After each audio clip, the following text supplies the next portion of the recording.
Right, for this last video, let's look at this pulse reading with Oscar and see what I'll describe what it is that I'm picking up in the pulse as I am describing it to him. Getting into the pulse reading, all right. Oh yeah, so you get hay fever as well, no? Yeah. So hay fever, superficial, right chun, thin pulse. It's not strong. If it was strong, that would be an active virus, but this is nasal irritation instead.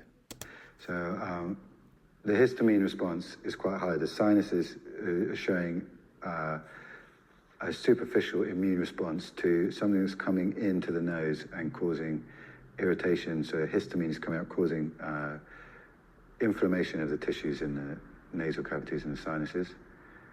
And you get it in the eyes as well a bit, yeah? Yeah. Okay. So feeling it in the eyes, I can literally feel my eyes, as I have my finger on his pulse, feel a little bit irritated and almost puffy or watery. There's low histamine diet. I'll send you a low histamine diet because there's some foods which have high amounts of histamine in and other foods which create a stronger histamine response in the body. If you remove those during hay fever season, then the symptoms can come right down. A lot of foods will aggravate the histamine response, and so by modifying your diet in hay fever season, it can be huge on the level of your symptoms.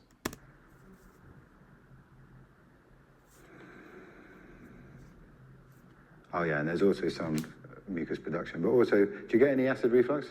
Not really. There's some vapors still coming out. Oh, Not really means maybe sometimes. Certainly feeling the vapors coming up, it's like a spiky pulse. If it's the reflux, it's a strong pulse. If it's just the vapors coming up, it's a little bit spiky. It's like heat in the middle. There's a small tangible heat aspect in the esophagus. The stomach acids will feel slightly overactive in the stomach. It will be slightly stronger pulse. And that can come up to the sinuses and cause dryness to mucus and irritation to the eyes, pressure if the sinuses are already congested. oh God, you can feel in the lungs as well. The pollen is also... So there's a puffy sensation in the lungs as well in the right yang wei mai pulse. Have you been coughing? A tiny, not like from illness, but a bit from allergies. maybe. Yeah, that's what I mean. Yeah, it's the pollen effect. And I've been staying with my sister who has a dog, which I'm slightly allergic to. Oh, are you? Okay. Yeah. No, this is the pollen, I think. He thinks, it's the dog and the pollen. Should have been listening to the patient more.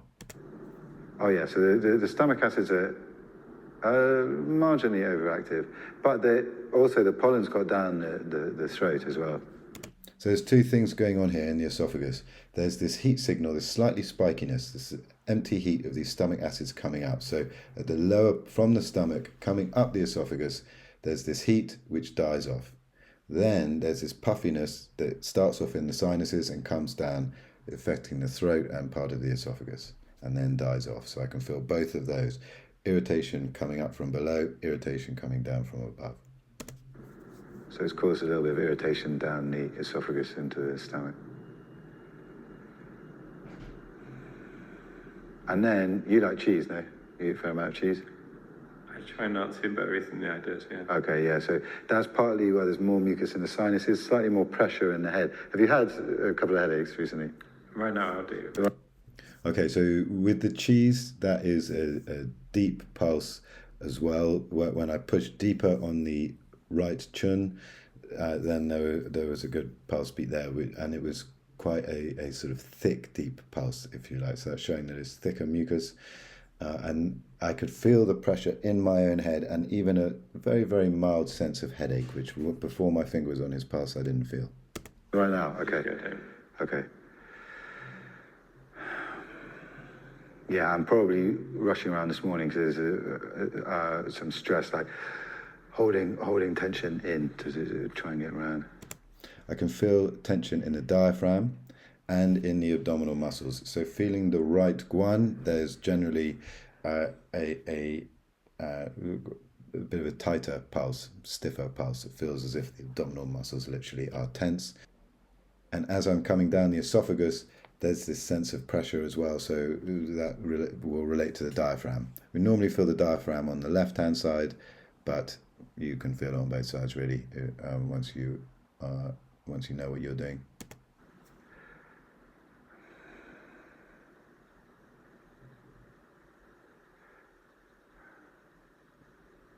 And with the digestion, do you get tired or bloated after eating?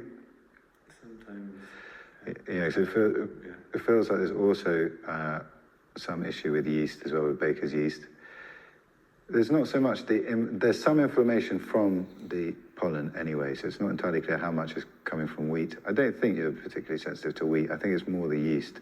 I used to be. Are you what with wheat? Yeah. I say will be wheat as well. About 15 years. Oh, okay, so it will be the wheat as well. So it is the wheat when it's in the small intestine. That puffiness, as we've spoken about, the inflammation in the small intestine means that you get tired and or bloated after eating, because there's inflammation and swelling, but also the digestive function is reduced, so the whole body slows down to help the digestion repair itself and process the food that's in there. Well, but it's also the baker's yeast. It's much better if you are eating it to have sourdough, but even better not to eat it, or to have a spelt sourdough or something like that, or spelt pesto.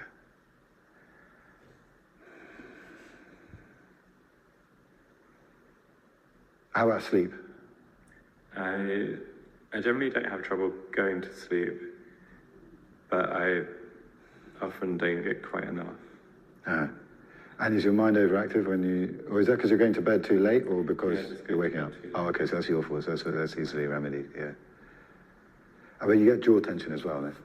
Yeah. Yeah, it's because the mind is a bit overactive, because there's some anxiety. Do you drink coffee? Yeah. Yeah, so I think it's probably largely coffee. How about ginger, chili, cinnamon, stuff like that? Yeah, I have a bit of. Energy drinks? No. Spirits? No. Okay. So in this instance, as I come down to the large intestine, it is relatively thin pulse and tight and pressurized, slightly wiry. And that is because the caffeine from the coffee is coming in and tensing up the muscles of the large intestine. That helps me to feel that the jaw is tense. Often you will feel that in the right chin, the jaw tension, that's the area for it, but often it's associated with the large intestine. When the large intestine is tense, I'll talk about it in a second, you can feel these tensions coming up through the body to the jaw. Yeah, it would be the coffee mostly. So it's causing a bit of chronic tension in the colon, which means that the buttocks, around the kidney area, not so much the abs, often the abs, through the chest a bit, and around the base of the skull and the jaw, a bit of tension as the mind is going through circular thinking. It's coming back around on the same issue quite often, and it's not getting resolved, so it just keeps coming back around, and this tension is, overthinking, worry, basically. Jaw tension is worry. Jaw tension is overthinking. Inability to let go. This is why I also see why it relates to the large intestine more than the spleen. Trying to come to a resolution on these topics.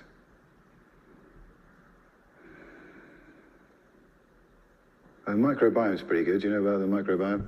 Yeah, The microbiome is pretty good because in the large intestine pus, which is the right guan, the proximal position, it's like putting my finger into a box of fishing bait, into a box of maggots. It's got a vibrancy and an activity in there.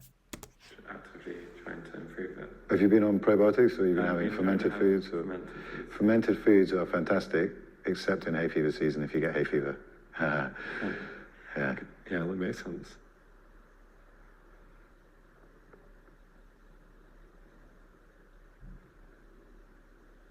Yeah, and then the shoulders are looser. I was expecting the shoulders to feel stiffer as well. The neck's quite stiff, but the shoulders are looser either because of your work or you're doing any regular exercise? The climbing. Climbing, of course, climbing's going to get the blood moving through the shoulders. So that helps loosen it up. But then... So we're feeling for a blocked pulse in the right shirt, rolling your finger around. So from the mesentery pulse on the right-hand side, you're feeling the mid-spine, and coming up through the rhomboids and the upper spine, then the shoulders and the neck. And the shoulders I was expecting to feel more blocked, but it was a little bit blocked, but I could feel that there's decent flow through there. So it's probably something he's doing to push the blood through there, like rock climbing. But then also he's sitting around a lot, so then it all stiffens up and it goes through a sort of alternation of these two. You're at a desk quite a lot, so then the blood flow reduces and then you move it again. So, yeah, I mean, you could get slightly better flow through the shoulders by just doing some general exercises through the day. Just switch sides and do the opposite side.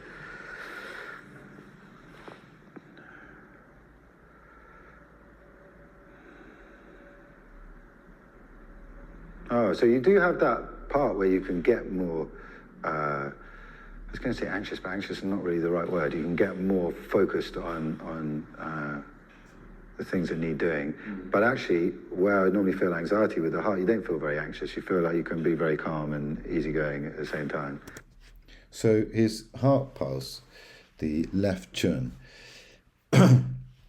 feels a little bit stressed, just like we're talking about with the large intestine, but ultimately he's doing what he's passionate about. And so there's not this spiky anxiousness. There's also a relaxation because of the passion and because of the exercise, lubricating the heart muscle, relaxing it.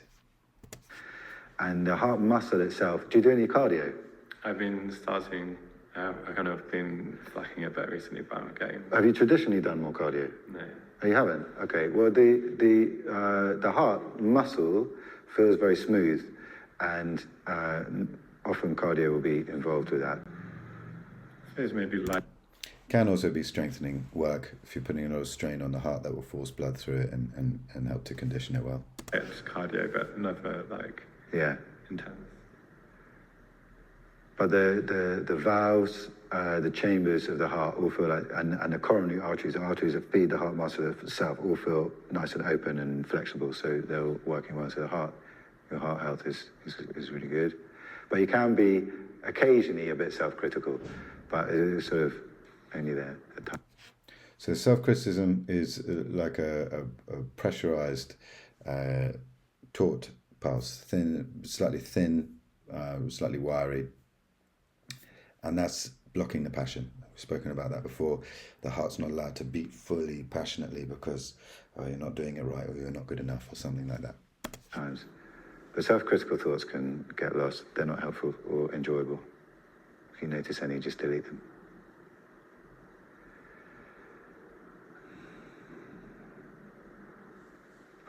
Yeah, so there's one thing on the other thing with that worry, it's like trying to work things out, trying to really, it's quite an important thing, like I was saying with Sophie. But then on the other side, there's a real easygoing, real patient, really considered approach. There's quite a sort of dichotomy between the two.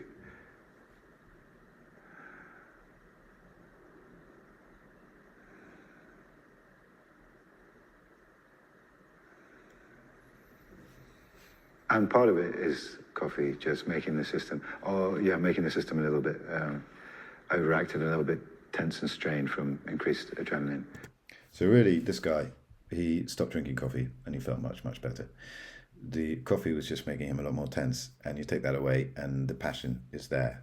Of course, there can always be some worry, some anxiety that comes up here and there. That's perfectly natural.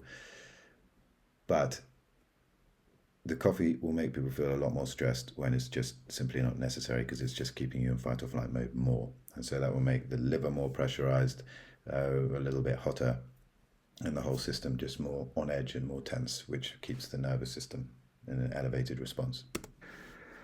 And then the liver's a bit inflamed, so that'll be wheat again. And there's a little bit of fat around the liver, which again is more cheese and sugar. Liver inflamed, puffiness, liver fat, deep pulse on the left groin. I think you have a lot of sugar, do you? I try not to have too much. Okay.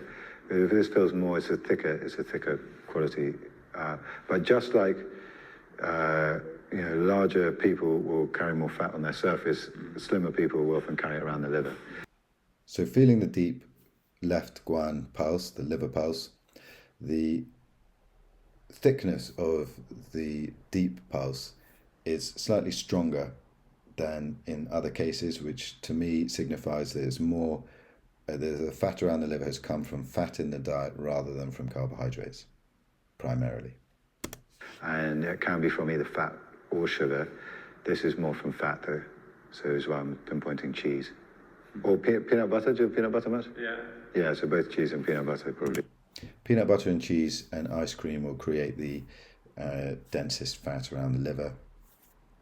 But obviously, peanut butter and cheese are more fatty. Ice cream is more sugary, but it's also cold and it has dairy.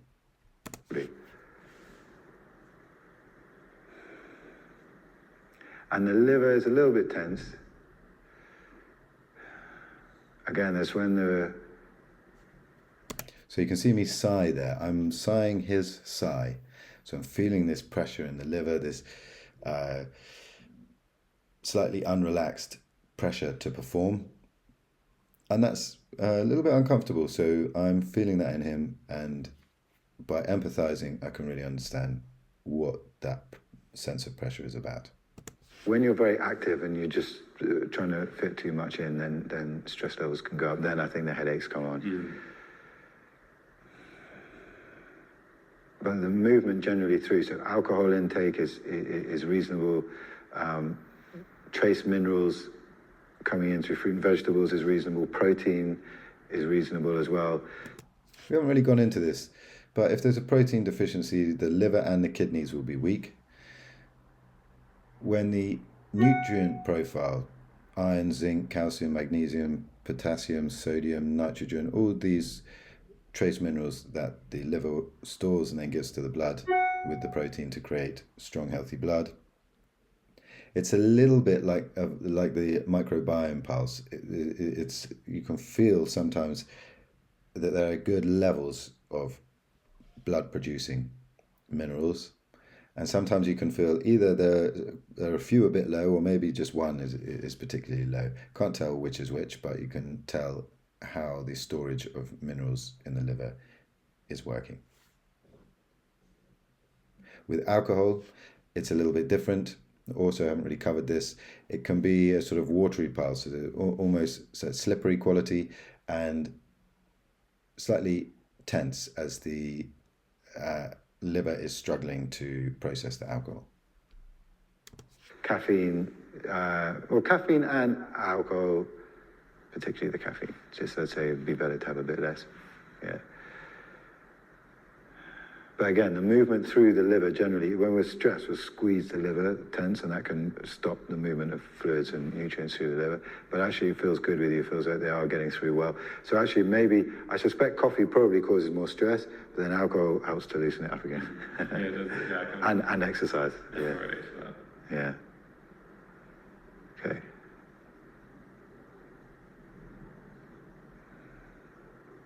Oh yeah, and then lower spinal stiffness as well. Yeah.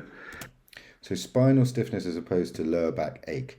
The ache generally will often be blood flow that will come across as a blocked pulse, but when there's a thin, pressurized, wiry pulse, then that will be spinal stiffness. And into the pelvis. And round into one hip as well, yeah. So as you roll your finger from the left mesentery pulse down through the shirt, you can really feel from the mid-spine down through the lower spine, the pelvis, the hips, which can involve either sacroiliac joints or the sacrum itself, or the position of the pelvis if it's tilted. And then coming down into the hips, through the thighs, the knees, the calves, the ankles and feet. And you should be able to feel slight discomforts in your own body. That's why I'm touching my body, because I can feel it there. There's not really the pelvis being tilted, is it? Pelvis being tilted? Oh, so it is a bit being tilted, but it's coming from the lower spine. And it also slightly aggravates the headaches because of the alignment up through the spine. And then knees a little bit. Have you got one problem knee? I don't think so. They're both a bit inflamed at the moment, but were you like climbing yesterday? Yeah. Okay, yeah. So when you do running, swimming, cycling, rock climbing, weighted squats, things like that, which exercise involving the knees, you get just a puffiness. It is a general inflammation, which is very common, and it'll go away after a day or two. But he also, on one side, just one knee, it feels like, he has a bit more damage and misalignment through the knee joint. So often people say they don't feel anything, but if I don't treat it, often they will come back saying, wow, I don't know if I made it happen myself psychosomatically, but you mentioned my knees, and then later that day my knees started hurting. Like running, cycling, swimming, all that sort of stuff, it does just cause inflammation and it goes away again. It's no big deal. Okay, great. Yeah, and then the prostate feels good, which it should be now at your age. So there we go. Hopefully that's given you a bit more of an understanding of what it is exactly that I'm feeling when I have my finger on someone's pulse, and should hopefully give you some further insight.